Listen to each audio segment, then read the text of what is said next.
छत्तीसगढ़ विधानसभा के तमाम नवनिर्वाचित विधायकों से हम चर्चा करने की कोशिश कर रहे हैं, समझने की कोशिश कर रहे हैं कि वो जनहित के कौन से मुद्दे लेकर के इस बार सदन पहुंचे हुए हैं। और डोंगरगढ़ क्षेत्र की विधायक इस वक्त हमारे साथ मौजूद है, हर्षिता जी। और हर्षिता जी, सबसे पहले तो बहुत बहुत बधाई, क्षेत्र की जनता ने चुन करके अब सदन भेज दिया है। सदन का ये अनुभव, पहला अनुभव कैसा लग रहा है? बहुत अच्छा लग रहा है और जनता के विश्वास है, जनता के आशीर्वाद से मैं जीत के आई हूँ। जनता को बहुत बहुत धन्यवाद। और जनता के जो उम्मीद है मुझसे जुड़ी हुई है, आशाएं जुड़ी हुई है, उनको मैं पूरी खरा उतरने के पूरे प्रयास करूंगी। प्राथमिक तौर पर कौन से मुद्दे को लेकर के आप चल रही हैं, क्योंकि क्षेत्र को आप भली भांति समझती हैं, क्षेत्र की जनता के विकास के साथ साथ उनकी समस्याओं को भी समझती है, कौन से मसले आप उठाएंगी? जनता के मूलभूत सुविधाएं जो है उनकी जैसे किसानों को लेके, किसानों का बहुत सारे जगहों पे सिंचाई से लेके संबंधित विषय है। और महिलाओं को देखा जाए तो महिलाओं को अभी हम लोग सशक्त करने की बात करते हैं, तो महिलाओं को सशक्त कब करेंगे? जब हम उनको रोजगार से जोड़ेंगे। तो रोजगार से हमारी सरकार जोड़ने की कोशिश की थी। बहुत सी महिलाएं रोजगार के अवसर को प्राप्त भी किए, महिला समूहों से जुड़े हुए लोगों को हम लोग रोजगार देने का काम किए।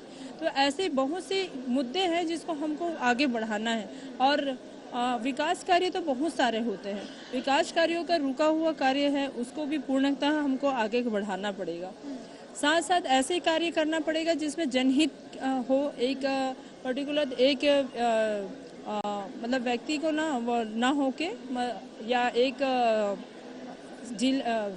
शहर को या गांव को, ऐसा नहीं, पूरे जनहित में कार्य हो, इस तरह से कोई कार्य करना होगा, जिसके लिए हमको पूरी सहयोग हमारी जनता कर रही है। और जनता के साथ में हम भी निरंतर से उसके सामने कर रहे हैं और उसका लेके आएंगे और प्रस्ताव कर पाएंगे। विपक्ष की भूमिका महत्वपूर्ण भूमिका होती है, महत्वपूर्ण जिम्मेदारी होती है मुद्दों को उठाना, चाहे वो महिलाओं के मुद्दे के रूप में हो, छोटे बच्चों से लेकर के वरिष्ठ बुजुर्ग तक के सभी के मुद्दे को उठाना उतना ही महत्वपूर्ण है। उस भूमिका को इस वक्त कैसे देख रही हैं? विपक्ष में आके हमको अगर बहुत सारी बातों को, मुद्दों को उठाना पड़ेगा। और मेरा मानना है कि हमको जनहित के लिए कार्य है। और अभी रही बात विधायक, जैसे हम डोंगरगढ़ से, वैसे सारे सदस्य हैं भी, और अध्यक्ष के रूप में भी माननीय रमन सिंह जी बने हुए हैं।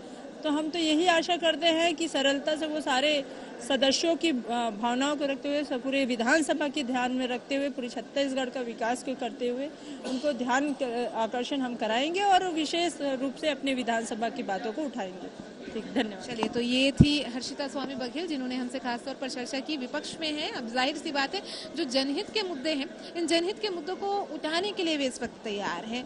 नया अनुभव हम इसे कह सकते हैं विधानसभा का उन्हें, और नया अनुभव बेहतर लग रहा है। और उसी बेहतरी के साथ, उसी बेहतर कार्यों के साथ वे छत्तीसगढ़ की जनता और अपने क्षेत्र की जनता के मुद्दों को उठाने को तैयार इस वक्त नजर आ रही है। अन्य विधायकों से भी ये चर्चा का सिलसिला जारी रहेगा।